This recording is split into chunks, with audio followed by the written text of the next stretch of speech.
এই হচ্ছে কিম। কিছুক্ষণ আগেও সে কোরিয়ার খুবই সাধারণ একজন নাগরিক ছিল, কিন্তু এক মুহূর্তের মধ্যেই তার পুরো জীবন যেন পরিণত হয়ে গিয়েছে নরকে। কিম খুবই সহজ সরল একজন ছাত্র এবং সামান্য ডেলিভারির কাজ করেই সে তার জীবন পরিচালনা করত। সে এতটাই ভালো মানুষ ছিল যে মানুষের উপকারে সে নিজের জীবন বাজি রাখতেও প্রস্তুত থাকত। কিন্তু তার এমন ভালো মানুষ হওয়াটাই যেন তার জীবনে কাল হয়ে দাঁড়ায়। কোনো অপরাধ না করেও সে হয়ে যায় কুখ্যাত একজন অপরাধী।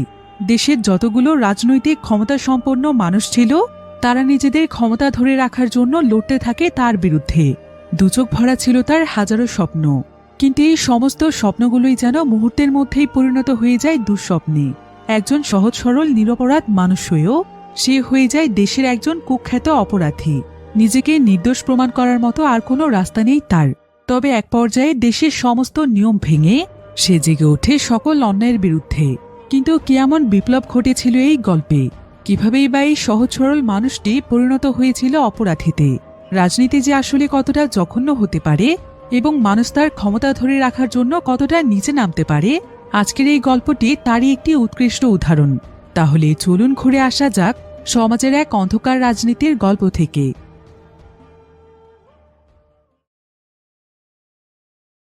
তো গল্পটি শুরু হয় সাউথ কোরিয়ার সবচাইতে ব্যস্ততম শহর সিওলে, যেখানে আমরা সেখানকার রাজনৈতিক পরিস্থিতি দেখতে পাই। বর্তমানে দেশটিতে চলছিল নির্বাচনের সময়, তাই শহরটির বিভিন্ন জায়গাতে বিভিন্ন দলের মানুষেরা মিছিল এবং সমাবেশ করছিল। তো এখানে আমরা ইয়ং নামক একজন ব্যক্তিকে দেখতে পাই। বর্তমানে সে কোরিয়ায় প্রেসিডেন্সিয়াল মনোনয়ন পেয়েছে, তাই সে প্রেসিডেন্ট হওয়ার জন্য বিভিন্ন জায়গাতে প্রচারণা চালাচ্ছে। আর তাই কোরিয়ার সমস্ত নিউজ চ্যানেলগুলোতে শুধুমাত্র তাকে নিয়েই নিউজ হচ্ছিল। তবে এ সময় আবার আরও একটি নিউজ ব্যাপক পরিমাণে ভাইরাল হচ্ছিল। নিউজটি মূলত ছিল কোরিয়ার সবচাইতে জনপ্রিয় অভিনেত্রী সোহিকে নিয়ে। আসলে কিম নামক একটি ছেলে নিজের জীবন বাজি রেখে তাকে কুখ্যাত একজন ছিনতাইকারীর হাত থেকে বাঁচিয়েছে। তাই কিম রাতারাতি একদম পুরো কোরিয়াতে ভাইরাল হয়ে যায়। এমনকি তাকে একজন আদর্শ নাগরিক হিসেবে আখ্যায়িত করা হয়। সেই সাথে রাষ্ট্রের বিভিন্ন উচ্চ পদের মানুষেরা তাকে পুরস্কৃত করে এবং জনগণের কাছেও সে একজন ভালো মানুষ হিসেবে পরিচিতি পায়। আর অল্প সময়ের মধ্যে সে পুরো কোরিয়াতে এত বেশি জনপ্রিয় হয়ে যায় যে মানুষ তাকে যেখানেই দেখতে পায় সেখানেই সবাই তার সঙ্গে ছবি তুলতে চায়। তবে কিম আসলে ছিল একজন ডেলিভারি বয়। সে খুবই সহজ সরল আর পরিশ্রমী একজন মানুষ। তবে পাশাপাশি সে এখনো একজন স্টুডেন্ট ছিল। অনেক পরিশ্রমের সাথে ডেলিভারির কাজ করে এখনো সে তার লেখাপড়া চালিয়ে যাচ্ছে। তবে কিম ছিল অনেক উদার মনের একজন মানুষ। তাই যদি তার সামনে কোনো মানুষ বিপদে পড়ে তখন যে কোনো মূল্যে সে তাকে সাহায্যের জন্য এগিয়ে যায়। আর কিম তার এই জীবনটাকে অনেক বেশি উপভোগ করে। তবে কিছুদিন যাবৎ ভাইরাল হওয়ার পর তার এই বিষয়গুলো একদমই ভালো লাগছিল না, কারণ সে একজন সাধারণ মানুষ হয়েই বাঁচতে চায়। তো এভাবেই ডেলিভারির কাজ করেই তার জীবন চলছিল। আর একদিন যখন সে কিছু পার্সেল নিয়ে সেগুলো ডেলিভারি করতে যায় তখন মাঝরাস্তায় জ্যামের কারণে সে সেখানে আটকা পড়ে যায়। তবে এমন সময় আবার তার কাছে তার জুহো নামক একজন বন্ধুর ফোন আসে। জুহো এখানে তাকে তার মোবাইলে একটি সিসি ক্যামেরা অন করতে বলে। এরপর কিম যখন সঙ্গে সঙ্গে ক্যামেরাটি অন করে তখন সে ক্যামেরার সামনে তার বন্ধু জুহোর রক্তাক্ত মুখ দেখতে পায়। সে এতে অনেক ভয় পেয়ে যায় আর বলে, তোর কি হয়েছে জুহো? তোর এই অবস্থা কে করেছে? একথা শুনে জুহো সেখানে হেসে দেয়। জুহো এখানে তার সঙ্গে একটি প্র্যাঙ্ক করছিল। সে এখানে কিমকে বলে, আমি আসলে একটি কস্টিউম ডিজাইনের দোকান দিয়েছি, তাই একটু পরীক্ষা করার জন্য তোর সঙ্গে প্র্যাঙ্ক করেছি যে আসলে আমার কস্টিউম কতটা রিয়েল হয়েছে। একথা শুনে কিম যেন নিজের মাঝে প্রাণ ফিরে পায়। যাই হোক, সে তখন তার পার্সেল নিয়ে সোজা সেই জায়গাতে চলে যায় যেখানে তাকে পার্সেলটি ডেলিভারি করতে হবে। কিন্তু সে যেহেতু এখন সেলিব্রিটি ছিল তাই এখানেও তাকে অনেক মানুষ ঘিরে ধরে। তবে ঠিক এমন সময় তাকে তার আরো একজন বন্ধু ফোন করে। তার এই বন্ধুর নাম ছিল ময়ল। ময়ল হলো কিমের অনেক ছোটবেলার একজন বন্ধু। তো সে এখানে কিমকে বলে, কিরে বন্ধু, কেমন আছিস? সময়ের অভাবে অনেকদিন ধরে তোর সঙ্গে দেখাই হয় না, চল আজকে একটু সময় বের করে আমরা দুজন দেখা করি। কিম এতে অনেক খুশি হয়।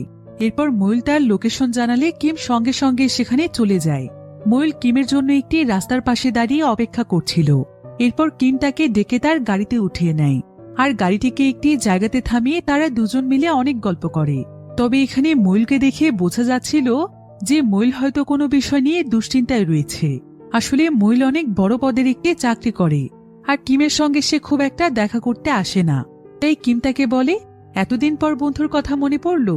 তুই তো অনেকদিন ধরে আমাকে দেখতেই আসিসনি।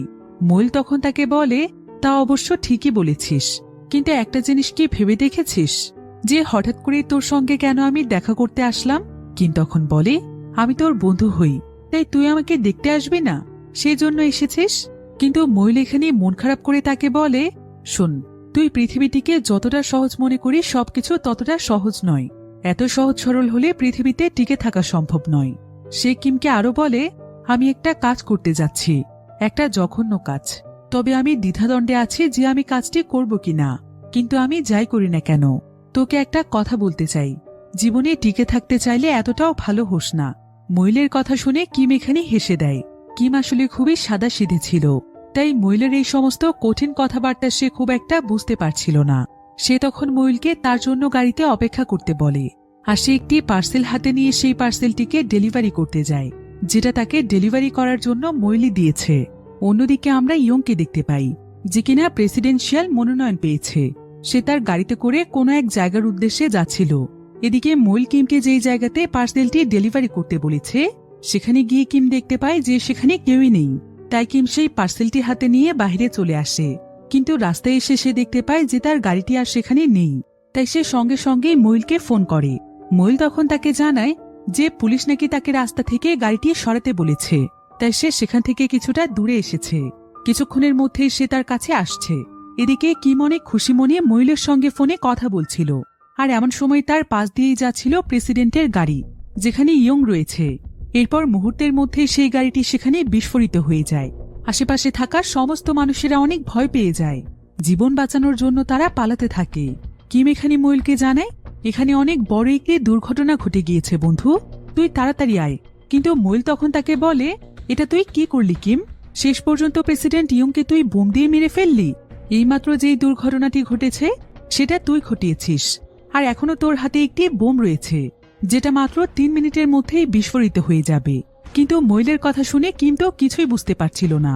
ফলে তার হাত থেকে সেই বোম ভর্তি পার্সেলটি নিচে পড়ে যায়, আর সঙ্গে সঙ্গে সেখানে মহিল চলে আসে। মহিল তখন সেই পার্সেলটি তার হাতে তুলে নেয়, আর সে কিমকে বলে, রাস্তার দুই পাশ থেকে তোর দিকে কিছু লোক লক্ষ্য রাখছে, তারা তোকে ধরতে পারলেই কিন্তু মেরে ফেলবে, তুই তাড়াতাড়ি এখান থেকে পালা। এরপর মহিল দ্রুত কিমের পকেটে একটি কার্ড ঢুকিয়ে দেয়, আর সে কিমকে জড়িয়ে ধরে বলে, তুই সুনিলকে গিয়ে বলিস যে এই কার্ডের মধ্যে অনেক টাকা আছে, সে যেন দ্রুত হসপিটালের টাকা পরিশোধ করে দেয়। মহিল এখানে কিমকে আরো বলে, পারলে আমাকে মাফ করে দিস বন্ধু, আর কোনো মানুষ তোর যত আপনি হোক না কেন, এরপর থেকে কোনোদিনও কোনো মানুষকে বিশ্বাস করিস না। এই বলেই মহিল সেই পার্সেলটি হাতে নিয়ে কিমের গাড়িতে করে পালিয়ে যায়। কিমও তার জীবন বাঁচানোর জন্য দ্রুত পালাতে থাকে। তবে কিমকে ধরার জন্য অনেকগুলো মানুষ তার পেছনে পড়ে যায়। মহিল এতে অনেক ঘাবড়ে যায়, কিন্তু সে কোনো মতে সেখান থেকে দৌড়ে পালিয়ে যেতে সক্ষম হয়। মহিল কিমের গাড়িটি নিয়ে কোনো একটি পার্কিং লটে এসেছে, আর কিছুক্ষণের মধ্যেই তার কাছে থাকা পার্সেলটির বোমও ব্লাস্ট হয়ে যায়। ফলে মহিল সেখানেই মারা যায়। অন্যদিকে আমরা কোরিয়ার বিরোধী দলের কয়েকজন সদস্যকে দেখতে পাই।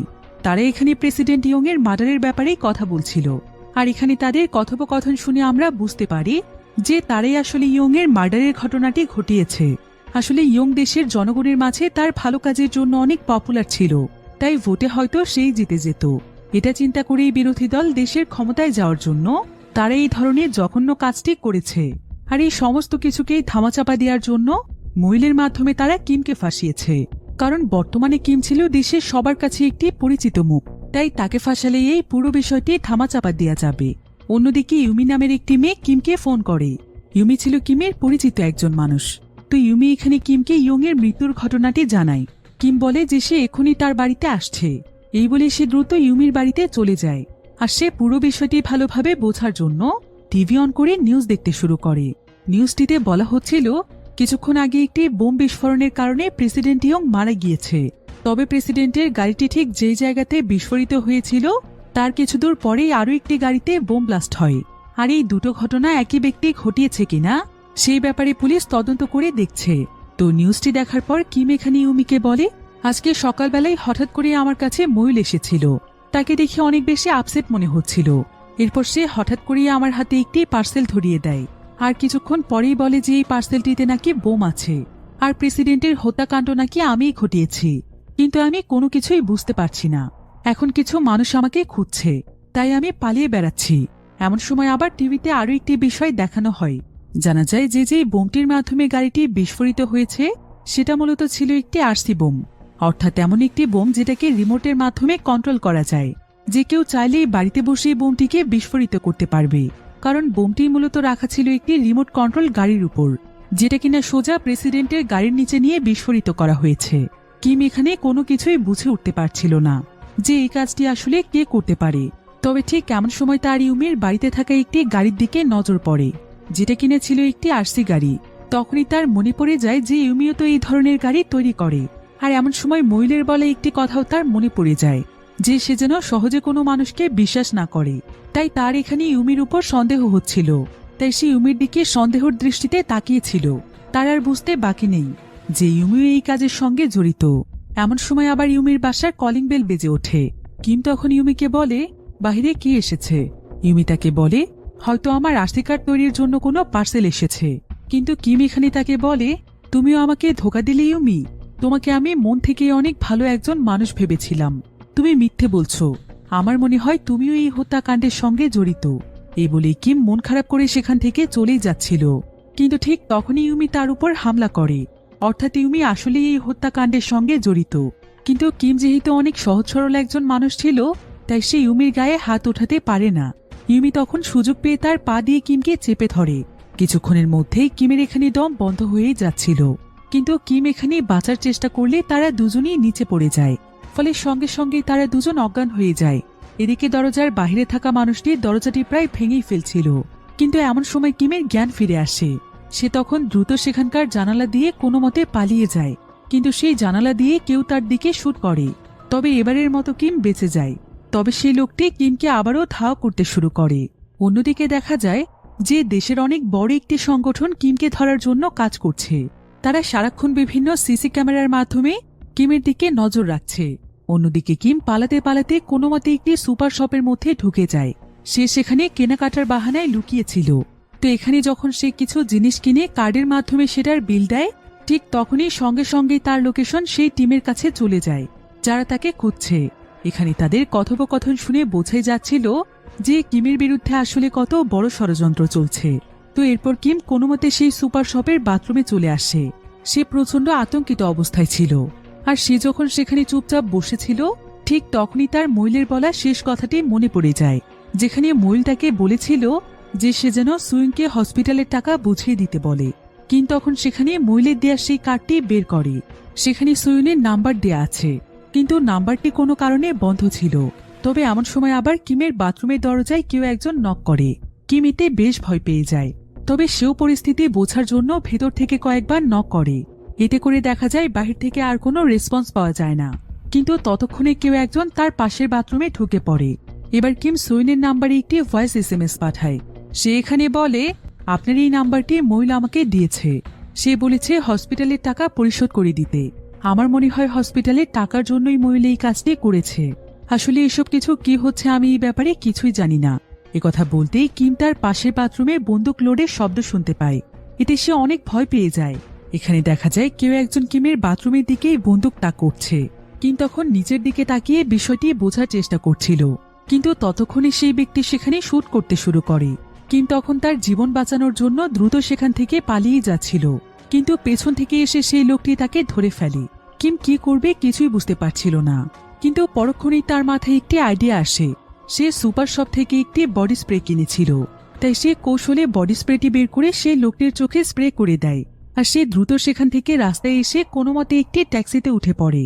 অন্যদিকে আমরা একটি প্রেস কনফারেন্স দেখতে পাই, যেখানে অনেক বড় একজন পুলিশ কর্মকর্তা বলছিল, কিমের মতো এমন ভালো মানুষের কাছ থেকে আমরা এই ধরনের কাজ কখনো আশা করিনি। এটা অবশ্যই একটি সন্ত্রাসী কর্মকাণ্ড হিসেবে বিবেচিত। তবে আপনারা কোনো চিন্তা করবেন না, তার মতো মুখোশধারীকে ধরার জন্য আমরা খুবই শক্তিশালী একটি টিম গঠন করেছি। প্রেসিডেন্ট ইয়ং এর মতো কি কোনো মানুষ আছে? তাকে কিম কিভাবে মারতে পারলো? তাই দ্রুত আমরা কিমকে ধরে তাকে তার উপযুক্ত শাস্তি দেব, কারণ ওর মতো মানুষ আমাদের দেশের জন্য আদর্শ নয়, বরং কলঙ্ক। অর্থাৎ পুলিশ প্রশাসনও এখন কিমের পেছনে লেগেছে। অন্যদিকে আমরা কিমকে দেখতে পাই, কিম একটি জায়গাতে লুকিয়ে তার সেই জুহু নামক বন্ধুটিকে ফোন দিচ্ছিল। এদিকে জুহুকে আমরা রক্তাক্ত অবস্থায় দেখতে পাই। আসলে কিমকে ধরার জন্য সেই টিমের লোকেরা জুহুর উপর হামলা করেছে। তারা জুহুকে বেঁধে রেখে প্রচন্ড মারধর করেছে। কিন্তু জুহুর কাছ থেকে কিমের ব্যাপারে কোনো তথ্য পাওয়া না গেলে তারা সবাই মিলে তাকে প্রচন্ড রকমের মারধর করতে থাকে। আর এমন সময় সেখানে আসে কিমের ফোন কল।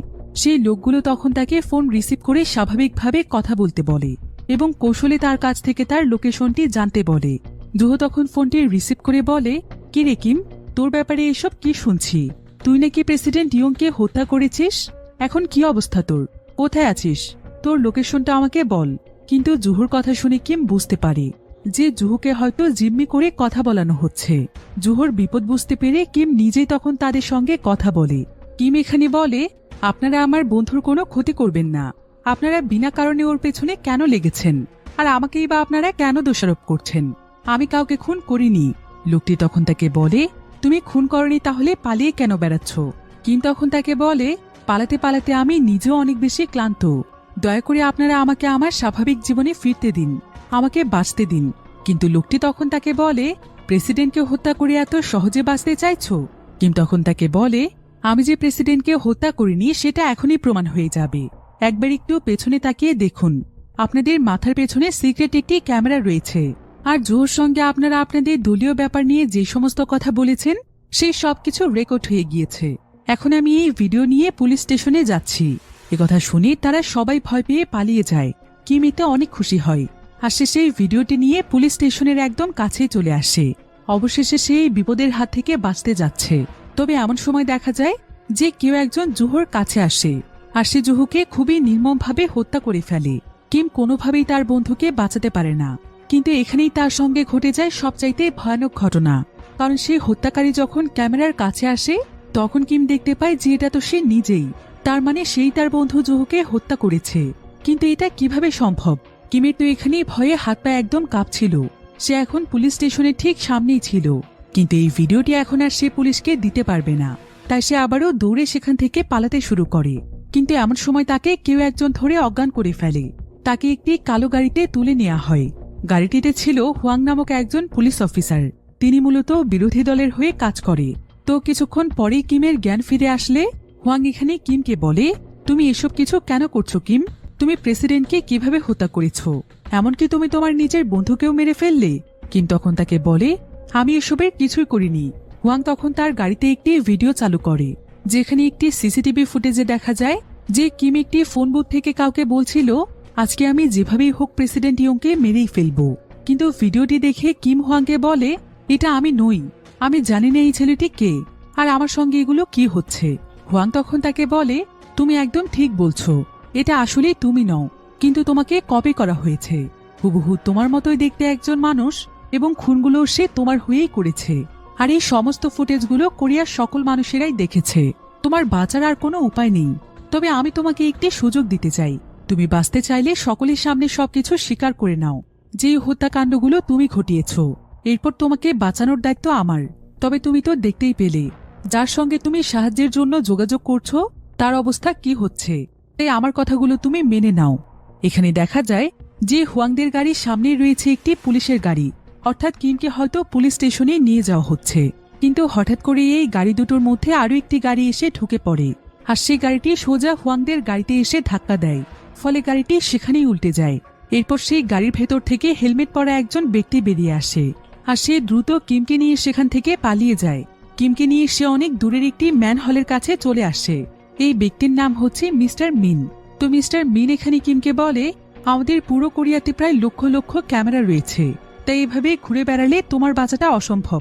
তোমার জন্য এটাই সবচাইতে সুরক্ষিত জায়গা। তা না হলে মইলের মতোই তোমাকে মরতে হবে। একথা শুনে কিম একদম অবাক হয়ে যায় আর সে তাকে জিজ্ঞাসা করে, মইলকে আপনি কিভাবে চিনলেন? মিস্টার মিন তখন তাকে জানায় যে মইল নাকি তার অনেক দিনের পরিচিত আর তার জন্যই নাকি মইল মারা গিয়েছে। এরপর মিস্টার মিন আরো বলে যে কিছুক্ষণের মধ্যে এই ম্যানহলের পাইপে প্রচন্ড তীব্র গতিতে পানির স্রোত আসবে। তাই যত তাড়াতাড়ি সম্ভব তাদেরকে সেখান থেকে যেতে হবে। এরপর মিস্টার মিন দৌড়তে দৌড়তে কিমকে একটি সিক্রেট জায়গাতে নিয়ে আসে যেখানে মূলত সে থাকে। এরপর মিস্টার মিন কিমকে প্রথমে সেখানে বিশ্রাম নিতে বলে, এমনকি সে তাকে চাও পান করতে দেয়। কিম তখন এখানে মিস্টার মিনকে বলে, আচ্ছা আপনি কি বলতে পারবেন, শহরে তো শত শত মানুষ রয়েছে, তাহলে এত মানুষ থাকতে তারা আমাকেই কেন ফাঁসাচ্ছে? মিস্টার মিন তখন তাকে বলে, তোমাকে ফাঁসানোর মূল কারণ হচ্ছে তুমি অনেক ভালো একজন মানুষ। এমনকি তুমি খুবই সহজ সরল এবং বোকা প্রকৃতির মানুষ। তাই তারা ভালো করেই জানে যে তোমার যা কিছুই হয়ে যাক তুমি চাইলেও তাদের বিরুদ্ধে কোনো পদক্ষেপ নিতে পারবে না। তার উপর আবার তুমি শহরের সবার কাছে আদর্শ একজন মানুষ ছিলে। তাই কোনো আদর্শবান মানুষ যদি খুন করে ফেলে, এটা পুরো জাতির জন্য অনেক বড় একটি নিউজ। মানুষ সবসময় এই নিউজ নিয়ে চর্চায় থাকবে, যার ফলে অসৎ নেতাকর্মীদের সমস্ত কর্মকাণ্ড ধামাচাপা পড়ে যাবে। এবার বুঝতে পেরেছ সমাজে ভালো মানুষের কেন কোনো দাম নেই? এখানে কথা বলতে বলতে কিম আবার মিস্টার মিনের দেয়া চা পান করছিল, কিন্তু কিছুক্ষণের মধ্যেই সে তার চোখ দিয়ে ঝাপসা দেখতে শুরু করে এবং কিছুক্ষণের মধ্যেই সে অজ্ঞান হয়ে যায়। এরপর তার জ্ঞান ফিরে আসলে সে দেখতে পায় যে তাকে একটি চেয়ারের সঙ্গে শক্ত করে বেঁধে রাখা হয়েছে। মিস্টার মিন এখানে কাউকে ফোনের মাধ্যমে বলছিল যত দ্রুত সম্ভব টাকা রেডি করতে, কারণ কিম এখন তার কাছেই আছে। অন্যদিকে আমরা অফিসার হুয়াংকে দেখতে পাই। হুয়াং এখানে প্রেস কনফারেন্সে কথা বলার সময় মিন তাকে একটি মেসেজ করে, যেখানে সে তাকে জানায় যে কিম এখন তার কাছেই আছে, আর সে যদি মিনকে টাকা না দেয় তাহলে এক্ষুনি সে সাংবাদিকদের কাছে তার সমস্ত কার্যকলাপ ফাঁস করে দেবে। আসলে মিস্টার মিন হুয়াং এর ব্যাপারে আরো বেশ কিছু গোপন তথ্য জানে, তাই সে অফিসার হুয়াংকে টাকার জন্য ব্ল্যাকমেল করছিল। এখানে দেখা যায় যে মিস্টার মিন এখানে ভিড়ের মধ্যে একজন সাংবাদিক সেজে আছে, তাই হুয়াং এখানে তার একজন লোককে মিনকে যেভাবেই হোক ধরতে বলে। এদিকে হুয়াং কৌশলে প্রেস কনফারেন্সে বলে, যদি কোনো ব্যক্তির কাছে অপরাধীকে খুঁজে পাওয়া যায় তাহলে সেই ব্যক্তিকে সহ আমরা উপযুক্ত শাস্তি দেব। এসব কথা শুনে মিন বুঝতে পারে যে এভাবে আসলে সে কোনো টাকাই পাবে না, তাই সে সঙ্গে সঙ্গে কিমের কাছে আসে, আর সে কিমের হাত পা খুলে দিয়ে বলে, তুমি এখন চাইলে এখান থেকে চলে যেতে পারো, এখন আমার কাছে তোমার কোনো মূল্যই নেই, আর তোমাকে এভাবে বেঁধে রেখে কষ্ট দেওয়ার জন্য দুঃখিত। এই বলেই মিস্টার মিন গাড়ি নিয়ে সেখান থেকে চলেই যাচ্ছিল, কিন্তু এমন সময় তার কাছে কিম এসে বলে যে সে তার সঙ্গে থাকতে চায়, তার যাওয়ার মতো কোনো জায়গা নেই, তাই দয়া করে সে যেন তাকে তার সঙ্গে করে নিয়ে যায়। কিন্তু মিন তাকে রাখতে চাইছিল না, তাই সে তাকে রেখেই সেখান থেকে চলে যাচ্ছিল। কিন্তু কিছু দূর যাওয়ার পরে তার কিমের জন্য অনেক মায়া হয়, ফলে সে ইশারা দিয়ে কিমকে তার গাড়িতে আসতে বলে। আর গাড়ি চালাতে চালাতে মিস্টার মিন এখানে কিমকে বলে যে কিম যদি বাঁচতে চায় তাহলে যত তাড়াতাড়ি সম্ভব তাকে সেই ছেলেটিকে খুঁজে বের করতে হবে যে কিনা তার চেহারা নকল করেছে, তবে সে নিজেকে নির্দোষ প্রমাণ করতে পারবে। অন্যদিকে দেখা যায় প্রেসিডেন্ট ইয়ং এর জায়গা এখন নতুন একজন প্রেসিডেন্টকে দেয়া হয়েছে, যার নাম হচ্ছে জো সি হুন। সে মূলত বিরোধী দলের লোক ছিল, এখন সে যেহেতু প্রেসিডেন্ট হয়েছে তাই তার প্রধান কাজ হচ্ছে ইয়ং এর হত্যার বিচার করা, অর্থাৎ কিমকে খুঁজে বের করে তার উপযুক্ত শাস্তি দেয়া। অন্যদিকে আমরা মিস্টার মিনকে দেখতে পাই। মিস্টার মিন এখানে কিমের জন্য শহরের সমস্ত সার্জনদের একটি লিস্ট তৈরি করেছে, যারা কিনা প্লাস্টিক সার্জারি করে মানুষের চেহারায় পরিবর্তন ঘটায়। এরপর সে কিমকে বলে, যেহেতু অন্য কোনো মানুষ তোমার চেহারা চুরি করেছে তাহলে নিশ্চয়ই এটা কোনো সার্জনের কাজ হবে, আর যেই সার্জন এই কাজটি করেছে সে অবশ্যই কোনো না কোনো দিন তোমাকে সামনে থেকে দেখে গিয়েছে, তা না হলে এতটা নিখুঁতভাবে কারো চেহারা চুরি করা সম্ভব নয়। তাই এই পুরো লিস্টটি চেক করে একটু দেখো এদের মধ্যে কাউকে তোমার চেনা মনে হয় কিনা। কিম তখন খুবই মনোযোগ দিয়ে সেই লিস্টটি দেখছিল, আর কিছুক্ষণ দেখার পরে সে একজন সার্জনকে চিনে ফেলে। কিম এখানে মিনকে জানায় যে ইউমি নাকি একদিন তার সঙ্গে এই ব্যক্তিকে দেখা করিয়ে দিয়েছে। সে বলেছিল যে বিঙ্গো নাকি তার কাজিন হয়। একথা শুনে মিনের আর বুঝতে বাকি থাকে না যে এই কাজটি তাহলে বিঙ্গো ছাড়া আর কেউই করেনি। এরপর তারা এখানে একটু রিসার্চ করে জানতে পারে যে বিঙ্গোর নাকি কিছুদিনের মধ্যেই ডিভোর্স হবে, আর তাদের ডিভোর্সের লয়ার ছিল ডোঙ্গিউ নামক একজন ব্যক্তি, যে কিনা কিমেরই ছোটবেলার অনেক প্রিয় একজন বন্ধু। বর্তমানে সে অনেক ভালো একজন লয়ার, তাই বিঙ্গোর ব্যাপারে সমস্ত তথ্য জানার জন্য কিম তার বন্ধু ডোঙ্গিউর সঙ্গে যোগাযোগ করে, আর সে তাকে জানায় যে তার বিঙ্গোর ব্যাপারে কিছু তথ্য প্রয়োজন। সেখানে ডোঙ্গিউকে তার সঙ্গে এখন কি ঘটছে সেগুলোও জানায়। সে জানায় যে সে প্রেসিডেন্ট হত্যার মামলায় ফেঁসে গিয়েছে, তাই তার এখন সাহায্যের প্রয়োজন। ডোঙ্গিউ তখন এই ব্যাপারে কথা বলার জন্য তাদের কলেজ লাইফের আরো দুজন বন্ধুর সঙ্গে যোগাযোগ করে, যাদের নাম ছিল সানিওল এবং গেংচুল। বর্তমানে সানিওল ছিল রেডিওর অনেক জনপ্রিয় আরজে। তো ডোঙ্গিউ এখানে কিমের পুরো বিষয়টি তাদের দুজনকে খুলে বলে, যেটা শুনে তারাও অনেক শক হয়ে যায়, কারণ তারা নিজেরাও জানে যে কিম আসলে কতটা ভালো মানুষ। কিমের দ্বারা কখনো কোনো মানুষকে মারা তো দূরের কথা, বরং কোনো প্রাণীকে মারাও সম্ভব নয়। তাকে ভয়ানক একটি ফাঁদে ফাঁসানো হয়েছে। আসলে তারা চারজন মিলে একসময় কলেজ লাইফে তাদের জীবনের সেরা মুহূর্তগুলো কাটিয়েছে। তারা খুবই ভালো বন্ধু ছিল, কিন্তু জীবনের তাগিদে তারা সবাই আলাদা হয়ে গিয়েছে। তবে কিম সবসময় চাইতো তাদের সবার সাথে একসঙ্গে দেখা করতে এবং তাদের সবার সাথে সময় কাটাতে, কিন্তু কাজের প্রেসারে তারা কেউই সময় বের করতে পারত না। তবে এখানে তারা সবাই বলে যে এটা প্রেসিডেন্ট হত্যার অনেক সিরিয়াস একটি বিষয়, তাই যেখানে সেখানে এই ব্যাপারে কথা বলা যাবে না। ডোঙ্গি তখন তাদের দুজনকে বলে যে আগামীকাল কিম তাকে বোটানিক্যাল গার্ডেনে দেখা করতে বলেছে। তো এবার পরের দিন সকালে দেখা যায় মিস্টার মিন কিমকে সেই বোটানিক্যাল গার্ডেনে নিয়ে আসে। সে এখানে তাকে একটি ব্লুটুথ ডিভাইসও দেয় আর বলে যে সে তার আশেপাশে রয়েছে। যদি সে আশেপাশে সন্দেহজনক কাউকে দেখতে পায় তখন সেটাকে এই ব্লুটুথ ডিভাইসটির মাধ্যমে জানাবে। এরপর কিম সেই ব্লুটুথ ডিভাইসটি পরে বোটানিক্যাল গার্ডেনের ভেতরে চলে আসে। আর এখানে হাঁটার সময় তার অতীতের অনেক কথা মনে পড়ে যায়। আসলে এই গার্ডেনটির সঙ্গে তার জীবনের অনেক স্মৃতি জড়িয়ে আছে। একসময় সে তার বন্ধুদের সঙ্গে এখানে বসে অনেক মজা করেছে। তারা দিনের পর দিন কত যে আড্ডা দিয়েছে সেই দিনগুলো ভোলার মতো নয়। কিম তখন থেকে আজ পর্যন্ত তার বন্ধুদেরকে খুবই মিস করে। এমনকি সানিউল নামের তার যে বন্ধুটি রয়েছে, কিম এক সময় তাকে মন থেকে অনেক ভালোবাসত আর সে আজও তাকে ভুলতে পারেনি। সে ভেবেছিল নিজেকে যোগ্য প্রমাণ করে সে তার ভালোবাসাকে জয় করবে, কিন্তু এখন তার জীবন যে কোন দিকে মোড় নিচ্ছে সেটা সে নিজেও জানে না। অতীতের সুন্দর স্মৃতিগুলোর কথা ভাবতে ভাবতে কিম একটি জায়গাতে এসে লুকিয়ে পড়ে। আর কিছুক্ষণের মধ্যেই সেখানে রিপোর্ট নিয়ে গেংচুল চলে আসে। কিম এখানে গেংচুলকে দেখে সঙ্গে সঙ্গে জড়িয়ে ধরে। সে অনেক বেশি ইমোশনাল হয়ে যায়, কারণ এত বছরের পুরনো বন্ধু। তাদের সঙ্গেই তো কিমের জীবনে সুন্দর স্মৃতিগুলো জড়িয়ে আছে। তাদেরকে সে কি করে ভুলে থাকতে পারে? তাদেরকে দেখার জন্যই তো কিমের মন সবসময় ব্যাকুল হয়ে থাকত। এরপর কিম এখানে গেংচুলকে বলে, আমার জন্য আমার দুজন বন্ধু মারা গিয়েছে, মইল এবং জুহো। কিন্তু তোরা তো জানিস আমি কেমন মানুষ। আমি এসবের সঙ্গে নিজেকে কোনোদিনও জড়াতে চাইনি। আমি শুধুমাত্র ভালো মানুষ হয়ে বাঁচতে চেয়েছিলাম। এটাই কি আমার অপরাধ? তবে এমন সময় মিন কিমকে জানায় যে তাকে ধরার জন্য এখানে কিছু লোক চলে এসেছে। তাই সে যেন দ্রুত গাড়িতে চলে আসে, এক সেকেন্ডও যেন সে দেরি না করে। একথা শুনে কিম এখানে স্তব্ধ হয়ে গেংচুলের দিকে তাকিয়ে থাকে। আর সে তাকে বলে, তুই আমাকে ধোঁকা দিলি বন্ধু, তোর কাছ থেকে এটা আমি কোনোদিনও আশা করিনি। কিন্তু গেংচুল তাকে বলে যে সে এই ব্যাপারে কিছুই জানে না। তারা হয়তো তাকে ফলো করতে করতে এখানে চলে এসেছে। কিন্তু কিম তার কোনো কথাই শোনে না। সে সেখান থেকে দৌড়ে পালিয়ে যাচ্ছিল, কিন্তু তাকে সেখানে দুজন লোক ধরে ফেলে। তবে কিম কোনোমতে তাদের হাত থেকে বেঁচে গাড়িতে উঠে পড়ে। তবে কিম আজকে প্রচন্ড রকমের ভেঙে পড়েছিল। সে আর এমন জীবন চাইছে না, যে জীবনে বন্ধুদেরকে সে বিশ্বাস করতে পারছে না। সে কোনো অপরাধ করা না সত্ত্বেও কুকুরের মতো তাকে দৌড়ে বেড়াতে হচ্ছে। এটা কি কোনো মানুষের জীবন হতে পারে? তবে মিন এখানে তাকে ভরসা দেয়। সে তাকে বলে যে সত্যের জয় একদিন হবেই। এরপর সেদিন সন্ধেবেলায় মিন একটি ক্যাসিনোতে সেই সার্জনকে খুঁজতে আসে, কিন্তু সেই সার্জন এখানে তার উপস্থিতি টের পেয়ে দ্রুত সেখান থেকে পালিয়ে যাওয়ার চেষ্টা করে। তবে মিন তাকে কোনো মতে ধরে ফেলে এবং সে তাকে মেরে ফেলার হুমকি দেয় আর বলে কিমের চেহারা কে নকল করেছে সেই ব্যাপারে তথ্য দিতে। সার্জন বিঙ্গো তখন বাধ্য হয়ে তাকে সমস্ত তথ্য দিয়ে দেয়। এমনকি সে জানায় যে এই কাজটি করার জন্য তাকে প্রচুর টাকা দেওয়া হয়েছে। আর যে ব্যক্তি কিমের চেহারা নকল করেছে তার নাম হচ্ছে সিলিকন। তো মিন তখন এখানে সিলিকনের অ্যাড্রেস নেয়, কারণ এখন তাদেরকে সিলিকনকে খুঁজতে হবে।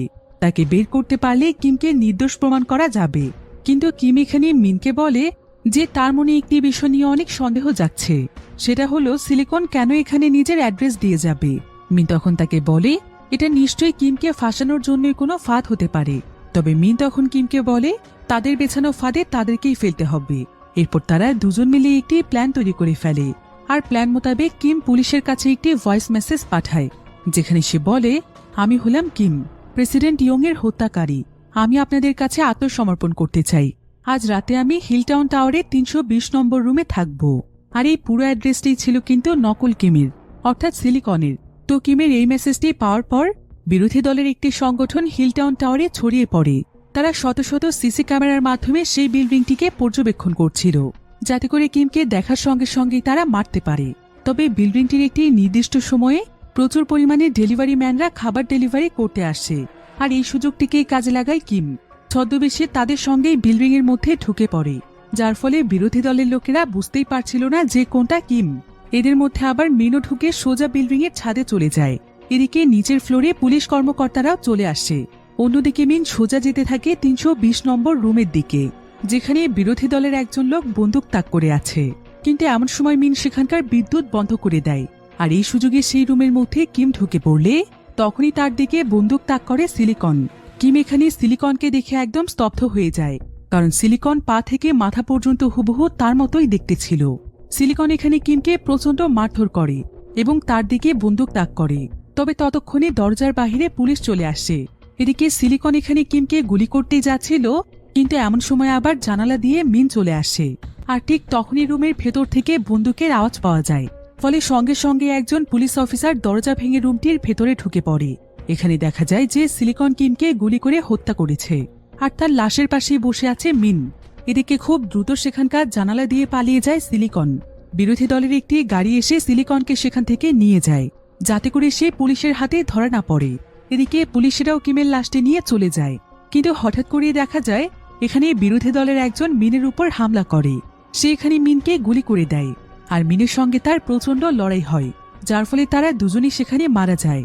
এবার পরের দিন সকালে নিউজে দেখা যায় যে পুরো কোরিয়াতে কিমকে নিয়ে নিউজ হচ্ছিল যে কিম মারা গিয়েছে, অর্থাৎ ইয়ংয়ের হত্যার বিচার হয়ে গিয়েছে। তাই এখন এই কেসটিকে পুরোপুরিভাবে বন্ধ ঘোষণা করা হয়েছে। এদিকে কিমের বন্ধুরা যখন জানতে পারে যে কিম আর বেঁচে নেই, তখন তারা সবাই প্রচন্ড ভেঙে পড়েছিল এবং তারা নিজেরাই নিজেদের বিবেকের কাছে লজ্জিত হচ্ছিল যে তারা সবাই জানত যে কিম নির্দোষ, তারপরও তারা কিমের জন্য কিছুই করেনি। অন্যদিকে আমরা সিলিকনকে দেখতে পাই, আর এখানেই আবার গতকাল রাতের একটি ফ্ল্যাশব্যাক দেখানো হয়, যেখানে দেখা যায় যে সিলিকন যখন কিমকে গুলি করতেই যাচ্ছিল, তখন সেখানে মিন এসে সিলিকনের হাত থেকে বন্দুকটি কেড়ে নেয়, আর মিনি তখন সিলিকনকে গুলি করে মেরে ফেলে। এরপর সিলিকনের সঙ্গে সে কিমের পোশাক বদলে দেয়, আর কিমকে সিলিকন সাজিয়ে সেখান থেকে বের করে দেয়। অর্থাৎ গতকাল রাতে মারা গিয়েছে সিলিকন, কিম বেঁচে আছে, যেটা এখন পর্যন্ত কেউ জানে না। অন্যদিকে দেখা যায় যে কিমের বন্ধু গেংচুল এখানে মিডিয়ার সামনে বলে, প্রেসিডেন্টকে আমার বন্ধু কিমই হত্যা করেছে। কিম কখনোই কোনো ভালো মানুষ ছিল না, ওর মতো মুখোশধারী মানুষ আমাদের সমাজের জন্য কলঙ্ক ছিল। ভালোই হয়েছে ও মারা গিয়েছে, তা না হলে যে ওর হাতে কত মানুষের মৃত্যু হতো সেটা কেউ জানে না। ও খুবই জঘন্য একজন মানুষ ছিল। এদিকে গেংচুলের এই সমস্ত কথাই শুনছিল কিম। কিম এতে খুবই কষ্ট পায়, কারণ যেই বন্ধুকে সে এতদিন মন থেকে ভালোবেসেছে, সেই বন্ধুই কিনা আজকে তার নামে মিডিয়ার সামনে মিথ্যে সাক্ষী দিচ্ছে। তাহলে কি সে তার পুরো জীবনটাই ভুলের মধ্যে কাটিয়েছে? কিন্তু ঠিক এমন সময় আবার গেংচুল বলে ওঠে, আমি আমার বন্ধুর নামে এসব কোনো কথাই বলতে চাইনি, আমাকে জোর করে বলানো হচ্ছে। কিমের মতো ভালো মানুষ আর একটাও ছিল না। আমি এখন গর্ব করে বলছি যে কিম আমার বন্ধু ছিল। আপনারা দয়া করে কিম হত্যার বিচার করুন। কিন্তু এসব কথা বলতেই পুলিশ এখানে গেংচুলকে টেনে নিয়ে যায়। এবার পরের দিন সকালবেলা সানিউল রেডিওতে একটি প্রোগ্রাম করছিল, আর ঠিক কেমন সময় তার কাছে কিমের একটি ফোন আসে। কিম সানিউলকে সমস্ত ঘটনা খুলে বলে। সে তাকে জানায় যে সে এখনো বেঁচে আছে। কিম তখন সানিউলকে রেডিওতে লাইভে যেতে বলে। এরপর কিম সকলকে উদ্দেশ্য করে বলে, আমি হলাম কিম, প্রেসিডেন্ট ইয়ং এর হত্যাকারী, যাকে কিনা আপনারাই হত্যাকারী বানিয়েছেন। নিজেদের রাজনৈতিক লাভের আশায় একজন সাধারণ ছেলেকে খুনি বানাতেও আপনাদের বিবেকে একবারও বাঁধেনি। এরপর কিম এখানে সকলকে উদ্দেশ্য করে আরো বলে, আপনারা আমার যে লাশটি দেখতে পেয়েছেন, আমাকে ফাঁসানোর জন্যই সেই ব্যক্তি আমার চেহারা নকল করেছিল। পৃথিবীর মানুষ যে কতটা স্বার্থপর এবং জঘন্য হতে পারে সেটা আমি খুব ভালোভাবেই বুঝতে পেরেছি। এখন কিমের এই রেডিও বার্তাটি পুরো দেশে একদম ভাইরাল হয়ে যায়। সবাই জানতে পারে যে কিম আসলে নির্দোষ ছিল। এতে করে বিরোধী দলের উপর চাপ সৃষ্টি হয়। এরপর গভর্নমেন্ট ঘোষণা করে যে কিমকে পাওয়া গেলেই তাকে যেন সুরক্ষিত জায়গাতে নিয়ে আসা হয়, কেউ যেন তার কোনো ক্ষতি করতে না পারে। এমনকি তাকে তার সাহসিকতার জন্য সকলের সামনে তাকে সম্মাননা দেওয়ার আয়োজন করা হয়, এবং এই সমস্ত কাজের সঙ্গে যারা যারা জড়িত রয়েছে তাদের শাস্তির ব্যবস্থারও ঘোষণা দেয়া হয়। অন্যদিকে আবার বিরোধী দলের উপরও চাপ আসে। দলের নেতা এখানে তাদের পুরো টিমকে অর্ডার দেয় যে কিমকে পেলেই যেন তাকে হত্যা করে তার লাশ গুম করে দেয়া হয়, যাতে করে সকলের সামনে প্রমাণ করা যায় যে সেই বার্তাটি আসলে ফেক ছিল। অন্যদিকে আমরা কিমকে দেখতে পাই। কিম এখানে সানিউলের সঙ্গে কথা বলছিল। তার মনে আজকে যত কষ্ট রয়েছে সেই সমস্ত কষ্টের কথাগুলো সে সানিউলকে বলছিল।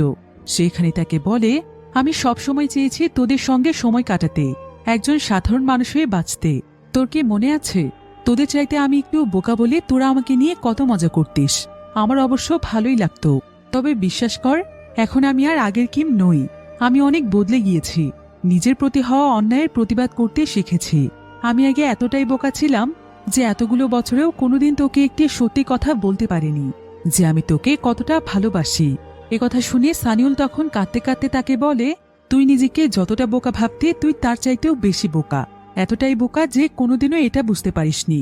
সেই কলেজ লাইফ থেকেই আমি তোকে কতটা ভালোবাসি। এই বলে তারা দুজনেই সেখানে প্রচন্ড কাঁদছিল। কিম তখন বলে, তুই কোনো চিন্তা করিস না সানিউল, দেখে নিস আমি সবকিছু আবারও আগের মতো করে ফেলবো। আমরা বন্ধুরা মিলে আবারও অনেক মজা করব। একসঙ্গে সবাই অনেক সময় কাটাবো। তোদের মতো বন্ধু পাওয়াটা অনেক ভাগ্যের ব্যাপার। এরপর সমস্ত নিউজ চ্যানেলগুলোতে দেখানো হচ্ছিল যে আজকে বিকেল 4টার সময় কিম নাকি সবার সামনে আসবে। শহরের জনগণেরা এতে অনেক উচ্ছ্বসিত হয়ে পড়ে। তারা আসলে কিমকে এখন নিজেদের আইডল ভাবছিল। কিভাবে সাহস নিয়ে অন্যের সঙ্গে লড়াই করতে হয় সেটা কিম তাদের সবাইকে শিখিয়েছে। অন্যদিকে দেখা যায় বিরোধী দলের লোকেরা কিমকে পেয়ে গিয়েছে। কিম বাঁচার জন্য একটি ম্যানহোলের মধ্য দিয়ে দৌড়চ্ছিল, তবে এক পর্যায়ে তারা তাকে ধরে ফেলে। তারা কিমকে প্রচন্ড মারধর করে। এরপর একজন কিমের দিকে বন্দুক তাক করে তাকে মারতেই যাবে, কিন্তু এমন সময় কিম কিছু একটা চিন্তা করে অদ্ভুতভাবে হাসে। আর সে তাদেরকে বলে, তোরা সাঁতার কাটতে পারিস তো? এবার পরক্ষণেই দেখা যায় যে সেই ম্যানহোলের পাইপলাইনের মধ্য দিয়ে অনেক তীব্র গতিতে প্রচুর পরিমাণে পানির স্রোত ধেয়ে আসছে। কিম এখানে একটি লোহার সিঁড়ি ধরে বেঁচে যায়, আর সেখানে থাকা প্রত্যেকেই মারা যায়। এদিকে সানিউল জানত যে কিম শহরের কোনো এক ম্যানহোলের মধ্য থেকে বের হবে, তাই শহরের প্রত্যেকটি ম্যানহোলের ফুটেজ চেক করা হয়। এদিকে কিম সেই ম্যানহোল থেকে বেরিয়ে সেখানে দৌড়তে শুরু করে, কিন্তু এমন সময় তার সামনে একটি কালো গাড়ি এসে থামে। গাড়ি থেকে একটি মেয়ে বেরিয়ে আসে, আর সে কিমকে তার সঙ্গে আসতে বলে। মেয়েটি তখন কিমকে নিয়ে বিশাল বড় একটি সমাবেশে চলে আসে, যেখানে শুধুমাত্র কিমের জন্যই রেড কার্পেট বিছানো হয়েছে। শহরের প্রত্যেকটি মানুষই তাদের আসল হিরো কিমকে দেখতে এসেছে। এরপর কিম যখন সেই রেড কার্পেটের উপরে দাঁড়ায়, প্রত্যেকেই কিমকে হিরো হিরো বলে আখ্যায়িত করতে থাকে। কিম দেখে যে এখানে তার প্রাণপ্রিয় বন্ধুরাও এসেছে। অবশেষে কিম তার এই নরকের জীবন থেকে মুক্তি পেয়েছে, ফিরে পেয়েছে তার জীবনের প্রিয় বন্ধুদেরকে, খুঁজে পেয়েছে বেঁচে থাকার আরও এক নতুন অনুপ্রেরণা। আসলে একটি দেশের জন্য রাজনীতি সবচাইতে গুরুত্বপূর্ণ একটি বিষয়, কারণ এই রাজনীতি সাধারণ মানুষের জীবনের মান উন্নয়নে সাহায্য করে। কিন্তু রাজনীতি তখনই সবচাইতে জঘন্য হয়ে যায় যখন এর বিভিন্ন ক্ষমতা পেয়ে যায় অযোগ্য এবং অসৎ মানুষেরা, যারা কিনা নিজেদের ক্ষমতা টিকিয়ে রাখার জন্য সবকিছু করতে পারে। মানুষের বুকে চালাতে পারে গুলি, মুহূর্তের মধ্যেই ভালো মানুষকে বানাতে পারে সন্ত্রাসী, এবং সন্ত্রাসীকে বানাতে পারে ভালো মানুষ। এরাই মূলত রাজনীতিকে করে কলুষিত এবং কলঙ্কিত। আসুন রুখে দাঁড়াই এই সমস্ত রাজনীতির বিরুদ্ধে এবং অটুট থাকে সত্য এবং ন্যায়ের পথে।